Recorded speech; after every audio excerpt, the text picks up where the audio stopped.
오늘 설교 본문 말씀은 신약 성경 요한복음 3장 16절부터 18절까지 말씀입니다. 우리가 성경의 핵심, 성경의 주제, 성경의 내용들을 총정리했던 부분이라 그렇게 말하기도 하는 요한복음 3장 16절부터 18절까지 말씀입니다. 하나님이 세상을 이처럼 사랑하사 독생자를 주셨으니 이는 그를 믿는 자마다 멸망하지 않고 영생을 얻게 하려 하심이라.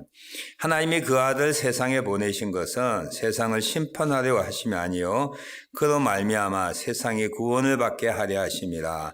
그를 믿는 자는 심판을 받지 아니하는 것이요 믿지 아니하는 자는 하나님의 독생자 이름을 믿지 아니하므로 벌써 심판을 받은 것이니라. 아멘. 이스라엘 민족에게는 3대 절기가 있습니다. 명절, 종교적인 의미를 다 갖고 있는 절기인데요. 유월절, 그 다음에 칠칠절, 칠칠절 우리 나팔절이기도 하고 오순절이기도 하죠. 세 번째는 장막절, 초막절이라고 하는 절기가 있습니다. 그 세 절기 가운데 다 중요하지만 이스라엘의 건국과 이스라엘의 나라 형성과 연관되는 절기가 유월절입니다. 그래서 유월절 되면 각국에서 순례자들이 오게 되고 또 각 지방에서 예루살렘으로 몰려와서 하나님께 예배드리는 그런 절기가 유월절입니다. 예수님께서도 유월절을 지키기 위하여 예루살렘에 오시고 예루살렘의 성에 입성하실 때에 이 스가랴 말씀을 인용하시며 또 스가랴 말씀을 이루시기 위하여 나귀 새끼를 타고 예루살렘으로 입성하셨습니다. 그 당시 예수님께서 행하시는 사역, 가르침과 기적들 또 치유의 사건들을 통하여 이스라엘 백성 가운데는 어떤 기대가 있었냐면 우리가 한 1500년 동안 기다렸던 모세와 같은 선지자, 하나님이 보내실 메시아, 이스라엘을 이렇게 세계 열방 가운데 가장 높이시고 열방의 모든 그 검은 보화들을 예루살렘에 모을 것이고 하나님의 영광을 받으시는 그런 메시아 왕국을 기대하고 있었는데 그 메시아 왕국을 이룰 분이 예수님이다라고 하는 생각들을 가지고 있었습니다. 그래서 예수님이 나귀 새끼 타고 입성하실 때 저들은 이 시편의 말씀을 이루는 듯한 그런 내용으로 종려나무 가지를 흔들면서 호산나 주의 이름으로 오시는 이여 오늘 우리를 구원하소서 하고 예수님을 막 환영하는 그 예루살렘 입성을 기념하는 것이 종려주일이고요.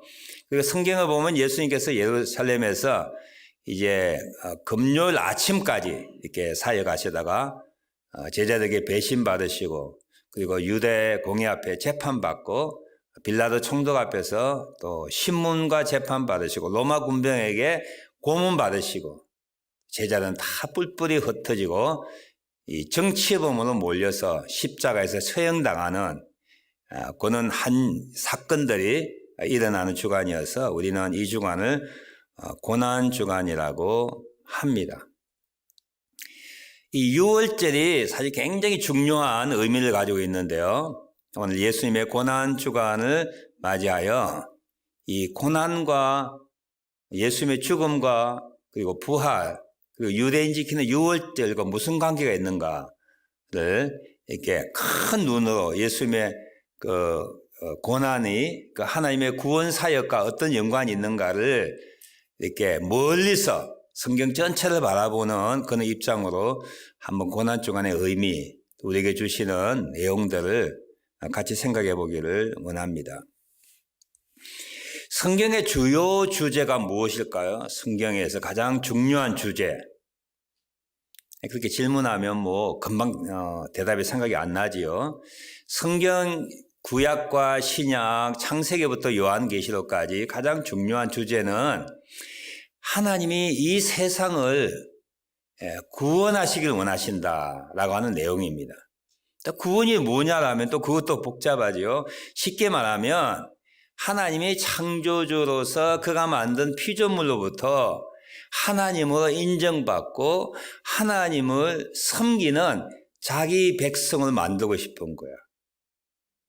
하나님이 창조주시잖아요. 그래서 모든 것들을 만드셨죠. 그 모든 것들이 창조주 하나님을 경배하고 인정하고 섬기는 그게 구원이란 말이죠. 근데 창세기에 보면 사람들이 자기가 하나님같이 되고 싶어 범죄하고 영혼의 눈이 어두워지면서부터 하나님 아닌 자기 자신이나 세상에 하나님 만든 피조물들을 신으로 섬기는 그런 죄악들을 범하고 있었습니다. 하나님은 온 세상 피조물들이 하나님을 하나님으로 인정하고 섬기는 당신이 하나님을 인정받고 그가 만든 피조물들이 그의 백성이 되고 피조물이 되어서 하나님과 소통하고 교제하고 경배하고 섬기는 즉 구원이 이 땅에 이루어지길 원하는 것이 성경의 주요 내용입니다. 그 주요 내용 가운데 가장 핵심이 뭐냐 하면 하나님이 되고 그가 만드신 피조물들을 통하여 영광 받으시는 그 일들의 시발점과 완성이 바로 예수님의 죽음과 부활로서 이루어진 거야. 우리 흔히들 젊은이들 그러잖아요. 성경의 구약의 이야기인데 우리가 구약을 왜 배워?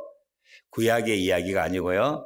창조주 하나님이 이 성경을 통하여 이스라엘이라고 하는 한 국가를 통하여 전 세계를 구원하시는 하나님이 영원 전부터 가졌던 그 원대한 오리지널한 최초의 구원에 대한 이야기가 성경에 기록되어 있는 것이죠. 이스라엘 구원하기 위하여 성경이 쓰여진 건 아닙니다. 예수님이 이 땅에 오신 것도 이스라엘 구원하기 오신 게 아니에요.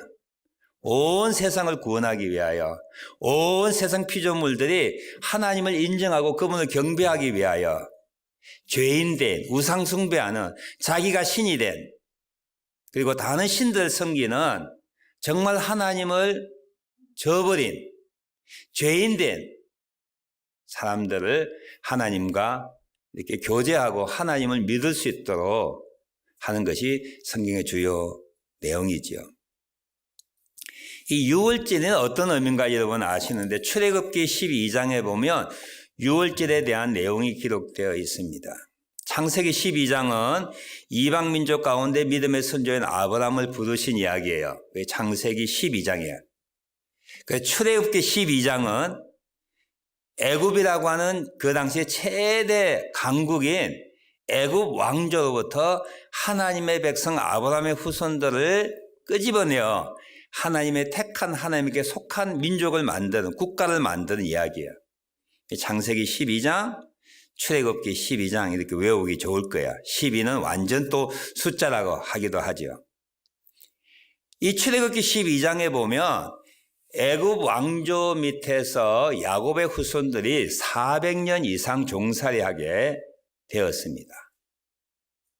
하나님께서는 이스라엘 민족을 만드시고 그 민족을 통하여 세계를 구원하기 위하여 애굽 땅에서 해방시키는 이야기가 출애굽이에요. 그 출애굽의 중심되는 내용이 유월절입니다. 유월절은 뜻은 패스오버라고 하는 영어로 설명할 수 있는데요. 패스오버, 즉 하나님께서 이스라엘 민족을 불러내어 자기 민족을 삼을 때 그건 200만이나 되는 이스라엘 민족을 애굽의 왕에 내어놓을 수가 없죠. 그 당시 노동력이 국력이니까요. 못 보낸다. 이 모세를 통하여 하나님께서 애굽 왕조의 10가지 재앙을 이루면서 마지막 10번째 재앙이 뭐냐 하면 첫 것, 즉 장자들, 짐승의 첫 새끼든지 사람의 첫 아들, 첫 것은 다 죽이는 장자의 재앙을 예고하셨어요. 그리고 이스라엘 민족에게는 모세를 통하여 너희 각 집안은 각 가족마다 어린 양을 잡아 그 피를 문 임방에 바르고 문 술주에 바르면 장자의 죽음을 가져오는 죽음의 사자가 그 피를 보면 그 집은 넘어가겠다라는 뜻이에요. 그래서 담을 넘다, 죽음의 사자가 어린 양의 피가 있는 그 집을 넘어가겠다라고 하는 의미로 패스오버, 유월절이라고 하는 단어가 생겼어요.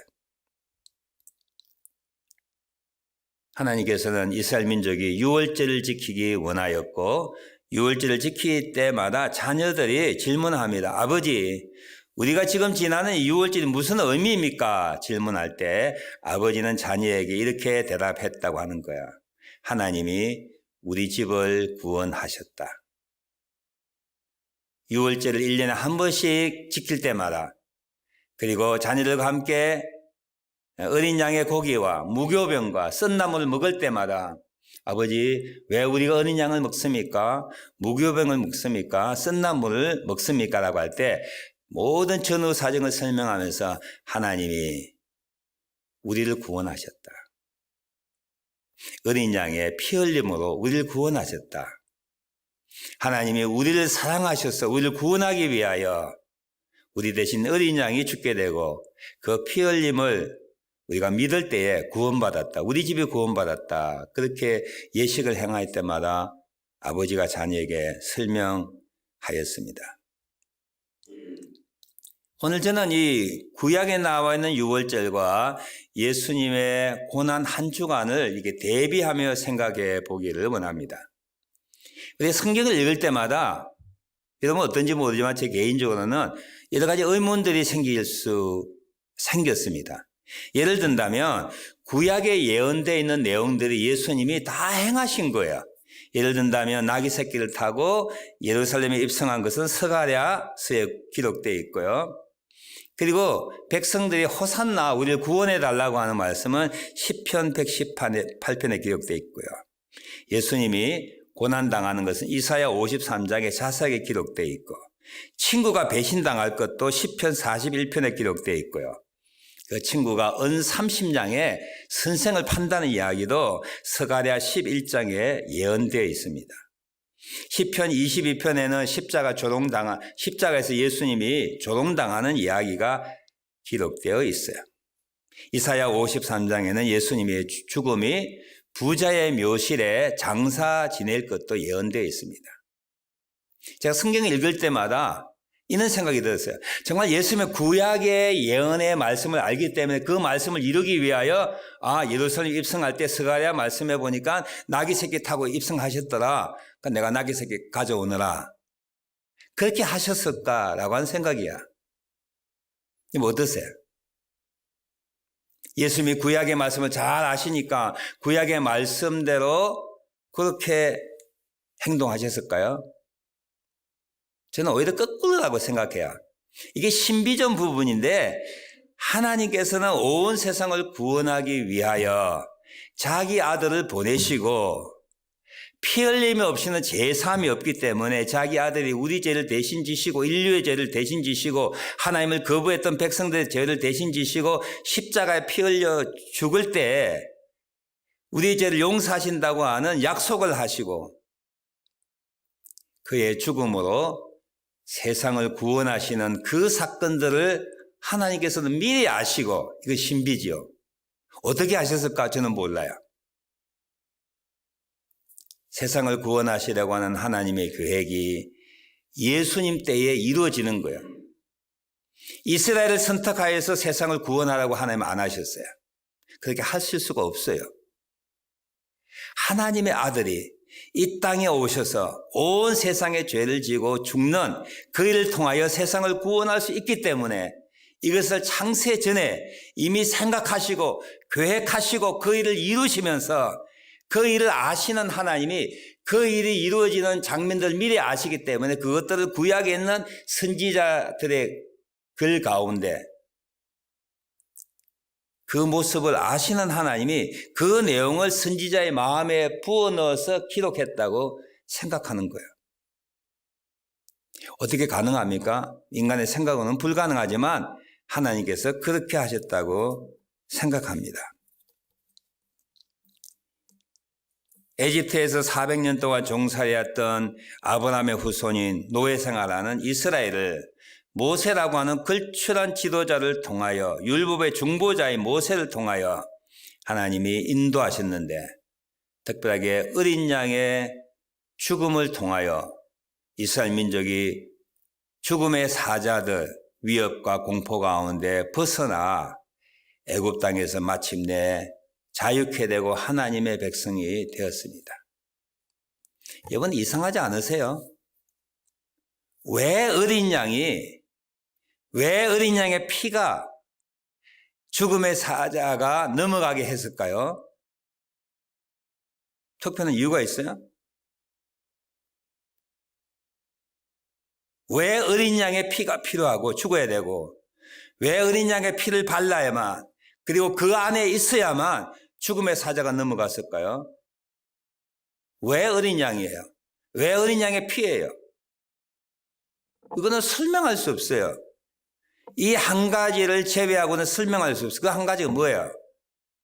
1500년 후에 온 세상에 죄와 사망의 권세로 사로잡힌 사탄의 왕국에 신음하고 노예 생활 같은 하나님의 피조물들을 구원하기 위하여 하나님의 아들인 예수님이 하나님의 어린 양으로 오셔서 우리 죄를 대신 지시고 십자가에 죽으셔 피 흘림으로 죄사함 받게 하는 것, 그것을 아시는 하나님께서 거기를 기록했기 때문에 그게 의미가 있는 거야. 히브리서 9장 22절과 레위기 17장 11절의 말씀 보면 율법을 따라 그의 모든 물건이 피로서 정결하게 되나니 피 흘림이 없은즉 사함이 없느니라. 예수님께서 하나님의 어린 양으로 세례 요한이 고백한 것처럼 보라 세상 죄를 지고 하는 하나님의 어린 양이로다. 예수님은 하나님의 어린 양으로 오셨어요. 유월절의 어린 양으로 오셨어요. 그분이 피 흘려 죽으시고 그 피 흘림을 믿는 사람들이 하나님의 백성 되고 죄 용서함 받고 새로운 이스라엘 하나님의 교회가 된다라고 하는 것을 하나님이 아시고 1500년 전에 이스라엘이 애굽 땅에서 구원하실 때의 어린 양의 피가 거기에 등장하는 거야. 이스라엘 민족이 애굽 땅에서 종살이 하다가 구원받은 것처럼 하나님께서는 하나님의 모든 피조물들이 사탄의 왕국, 거짓 하나님이지요. 거짓 왕이지요. 우리에게 속이는 거예요. 내가 왕이라고. 죽음의 권세를 가지고 인류를 두렵게 하여 위협하게 하여 자기의 수하에 두고 있는 죄의 종이 되게 하는, 죽음의 종이 되게 하는, 죽음을 두려워하는 하나님의 피조물들을 하나님이 사탄의 왕국에서 자유하기 위하여 하나님의 어린 양이신 예수님, 모세보다 뛰어난 새 언약의 중보자이신 하나님의 아들이신 예수님을 보내주셔서 죽게 하셔서 그를 믿는 자들이 죽음의 사자가 넘어간 것처럼 예수님의 피 흘림을 믿는 자들이 하나님의 심판에서 면하고 영생을 얻는 놀라운 사건이 일어난 것이 바로 2000년 전 예수님의 죽음과 한 주간의 고난사건과 연결되어 있습니다.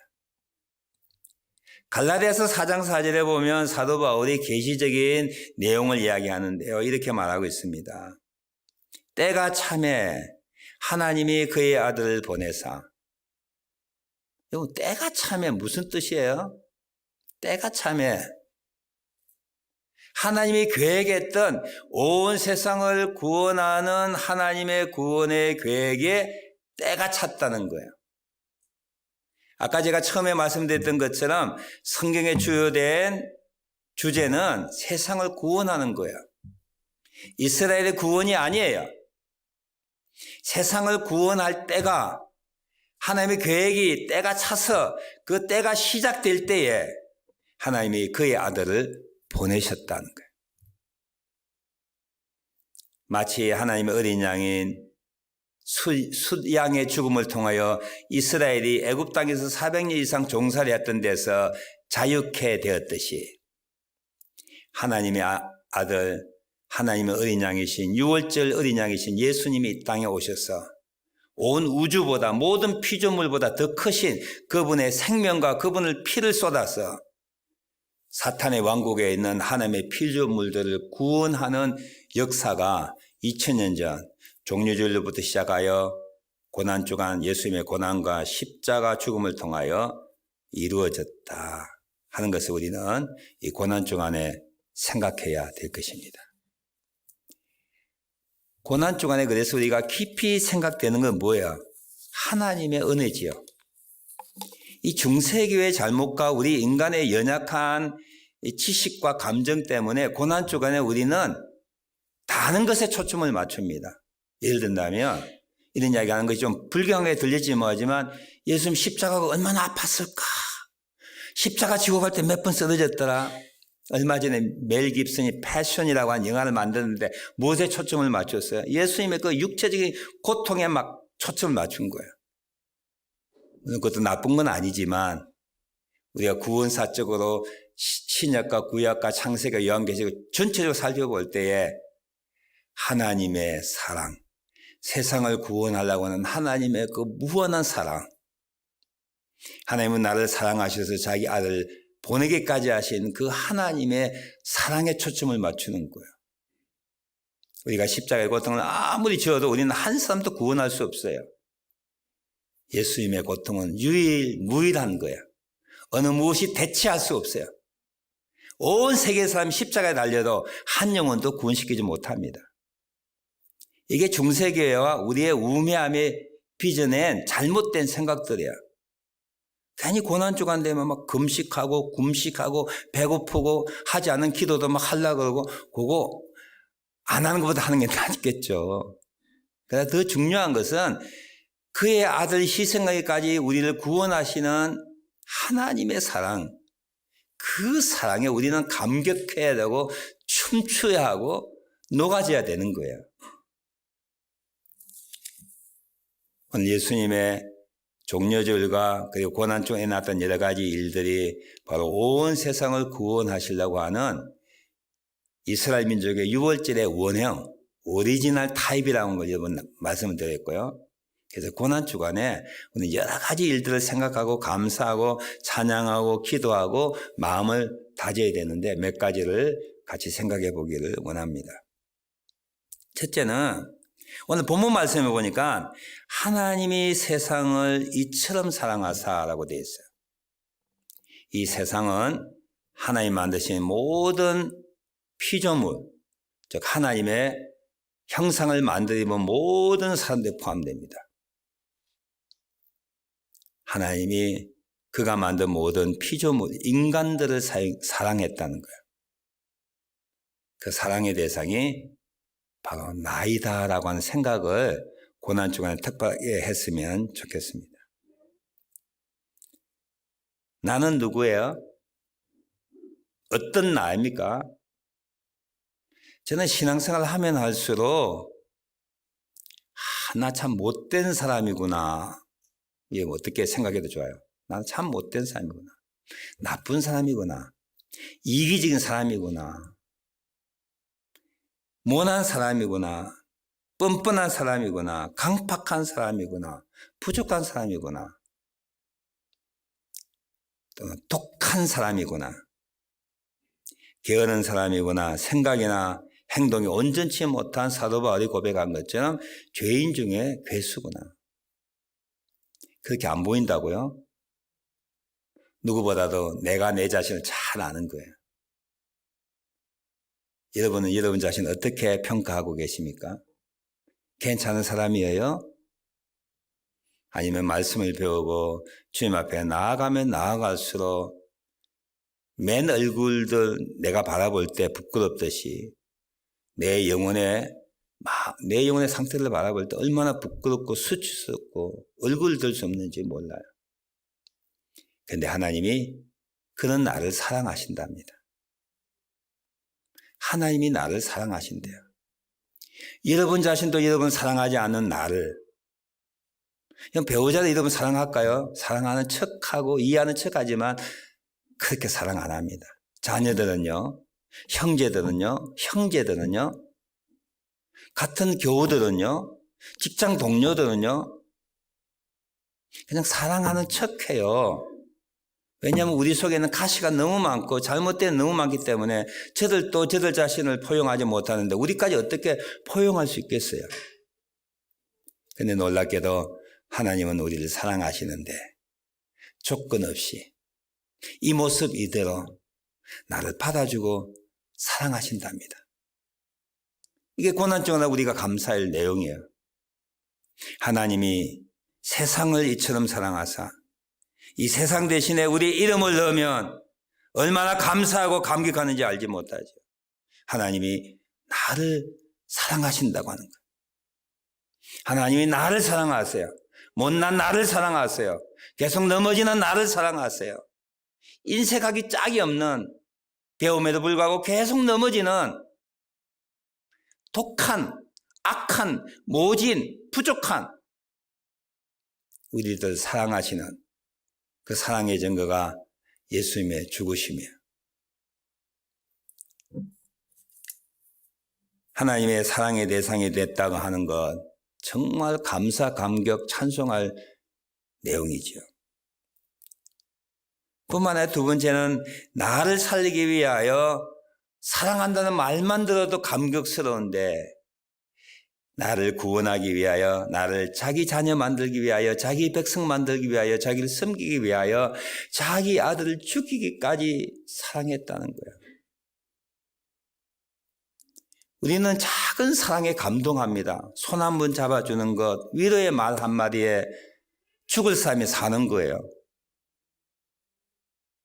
제가 지난주에 가정 파탄, 이혼하고 힘들어하는 한 남자가 교회에 참여했다. 목장 예배에 참여했는데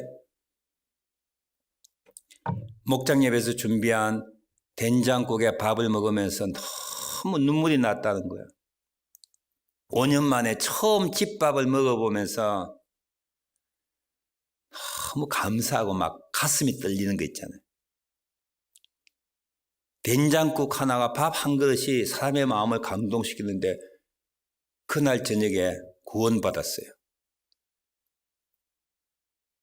우리가 외롭고 힘들 때에 어떤 상대방을 내미는 손, 따뜻한 위로의 말, 정말 재정적으로 부족할 때에 내 형편을 알고 거기에 맞는 물질을 주거나 내 삶을 인도하시는 그 따뜻한 인도하면 우리는 얼마나 감격하지요. 다시 살아갈 용기와 희망을 갖습니다. 세상은 아름다운 것이구나 느끼죠. 그런 것만 해도 충분한데, 아내가 사랑받을 만한 자격이 없는 나인데 나를 사랑하실 뿐만 아니라 나를 살리기 위하여 자기 아들을 주기까지 한 그 하나님의 사랑 앞에 우리는 녹아질 수밖에 없는 거죠. 그 사랑을 보여준 것이 뭐예요? 바로 예수님이 십자가에서 자기 몸을 내어놓는 그 사건이었습니다. 이 세상에 어떤 사람이라도 모든 사람들이 예수님의 십자가 앞에서 하나님의 사랑을 만나고 꼬꾸라지는 거예요. 하나님이 우리를 사랑하실 뿐만 아니라 자기 아들을 아끼지 아니하고 내어주시는 그 사랑을 우리에게 부어줬다는 것 느끼고 감사하고 찬양하고 기도하는 시간이 고난주간에 일어나야 될, 아니 우리의 삶 속에 계속 일어나야 될 일입니다. 세 번째 우리가 고난주간에 감사할 것은 나를 사랑의 대상이 만든 것도 감사할 뿐만 아니라 나를 살리기 위하여 하나님의 아들이 죽었다고 하는 것은 더 큰 감사이고, 또 한 가지는 이 많은 삶 가운데 나에게 믿음을 주셔서 그 하나님의 사랑을 알고 믿게 하도록 하셨던 하나님의 선택이 너무 감사한 거예요. 아까도 말씀드렸듯이 우리가 뭐 잘나긴 했습니까? 윤리적으로 우리가 뛰어나기도 했습니까? 돈이 많기도 했습니까? 명망이 있습니까? 권세가 있습니까? 유력자입니까? 아니에요. 정말 불타버리다가 남은 부직갱이와 같은 우리들에게 하나님이 은혜를 베푸면서 웬 일인지 웬 은혜인지 나를 믿을 수 있는 그 믿음을 선물로 주셨다고 하는 거예요. 사도 바울이 고백하기를 내가 구원 얻은 것은 너의 선행이나 공적이 아니요 바로 하나님의 은혜로 믿음으로 말미암아 네가 구원을 얻었다고 하는 거예요. 믿음 또 하나님의 선물이라고 하는 것이죠. 어떻게 해서 믿게 되었어요? 모태 신앙이라고요? 여러분 태어날 때 모태 부모가 믿는 집안 태어나는 것도 기적 중에 기적입니다, 여러분. 이거 보통 기적이 아니에요. 나는 어릴 때부터 교회 나갔는데 어릴 때부터 교회 나가는 게 이건 보통 기적이 아닌 거예요. 저는 20살 때 처음 교회 나갔는데 그전에 어느 누구도 나에게 교회 가자고 이야기해 본 사람이 없어요. 왜 너네입니까? 여러분 믿는 가정에 태어나고 싶어 태어난 거예요. 하나님의 복이에요. 왜 나에게 그런 믿음을 선물로 주셨는가? 여러분 놀랍지 않습니까? 제가 자주 간증하는데 제가 20살 때 나를 전도하는 분이 우리 교회에서 부흥회가 있으니까 1월 달에 부흥회 오랍니다. 대학교 1학년 때 방학 때 고향에 갔다가 부흥회 참석했지요. 3일째 되는 날에 혼자 가기 심심해서 제 아주 절친이 있었어요. 그 절친을 데리고 부흥회에 참석했습니다. 그 절친은 교수의 아들이에요. 국민학교는 사립학교 나왔어요. 우리 시대 때 사립학교, 국민학교 나오면 대단한 집안입니다. 국민학교 때 초등학교 사립 나온 분 계세요? 서울에 리라 유치원 노란 옷 입고 할 때 이 특권층이잖아요. 우리 시대 때만 해도 국민학교 때 사립학교 나오면은 그 준특권층에 해당됐어요. 제 친구는 교수의 아들에다가 사립학교 출신이야. 사립학교 초등학교 출신, 사립학교 중학교 출신. 그때 제가 예수님을 만나고 저는 거듭났습니다.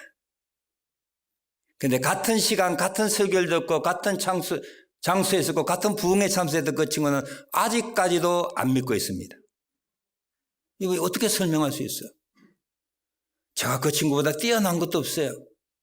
가정적으로나 모든 사회적 신분을 봐도 제가 부족해요. 그 이유를 알지 못하겠어요. 이게 하나님의 은혜야.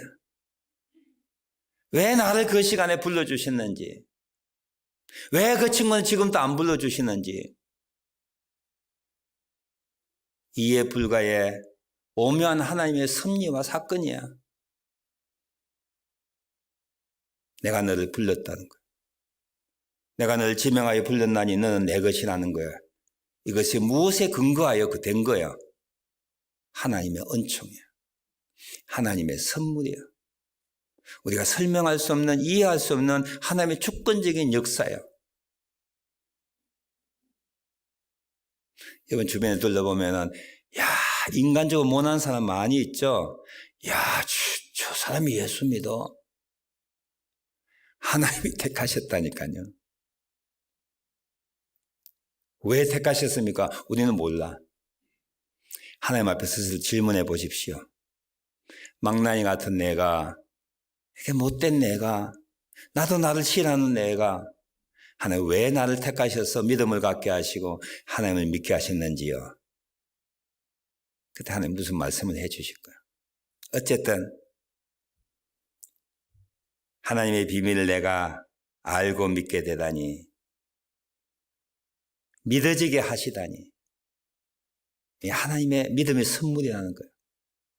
이 고난주간에 나 같은 자에게 믿음을 허락해 주셔서 하나님의 사랑의 대상이 되게 하고 예수 그리스도 흘린 피를 믿음으로 우리가 하나님의 자녀와 백성이 되고 하나님의 교회가 되었다고 하는 것, 감사할 수 있는 한 주간 우리의 평생이 되었으면 합니다.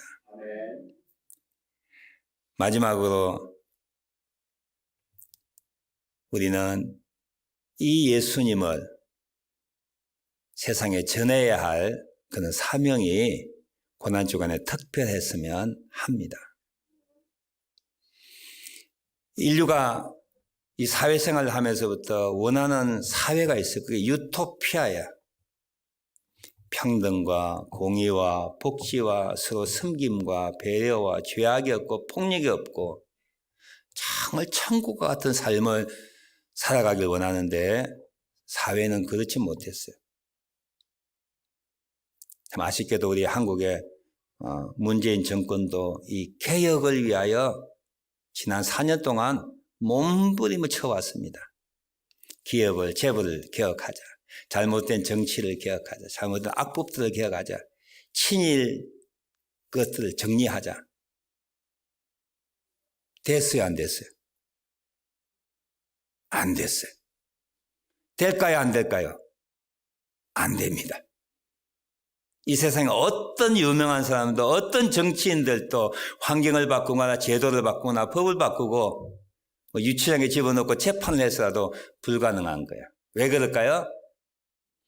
사람이 변하지 않고는, 즉 사람들이 피조물들이 하나님을 만나지 않고는, 거듭나지 않고는, 하나님을 주인 삼지 않고는, 하나님의 뜻을 행하는 사람이 되지 않고는 이 세상에 그런 유토피아적인 사회는 일어날 수가 없습니다. 오늘 세상에 많은 사람들이 행복을 찾기 위하여 몸부림칩니다. 의미 있는 삶을 살기 위하여 몸부림칩니다. 인간의 한계적인 존재의 죽음 앞에서 두려워하고 살아가고 있습니다. 안 되는 이유는 뭐예요? 무엇이 부족해서 그럴까요? 딱 한 가지예요. 하나님을 알지 못하고 하나님을 믿지 못하고 하나님의 사랑 가운데 살지 않기 때문에 그런 거예요. 우리는 완벽한 존재가 되지 않았지만 더 이상 우리 영혼 깊은 곳에서 흘러넘치는 허무함 가운데 우리는 살지 않습니다. 삶의 무의미함 가운데 살지 않습니다. 흠한 것에 속아서 살지 않습니다.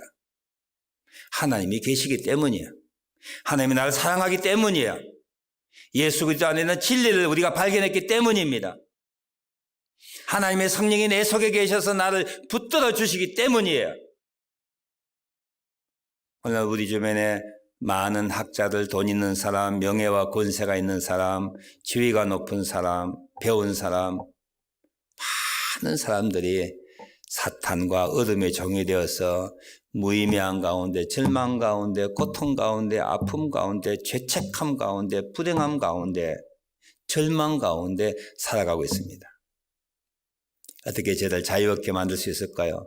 어떻게 저에게 생명을 줄 수 있을까요? 어떻게 이게 삶의 의미를 부여할 수 있을까요? 행복하게 만들 수 있을까요? 하늘의 기쁨을 줄 수 있을까요? 다른 것으로는 불가능합니다. 피조물은 우리가 하나님을 만나야 가능한 거예요. 할렐루야.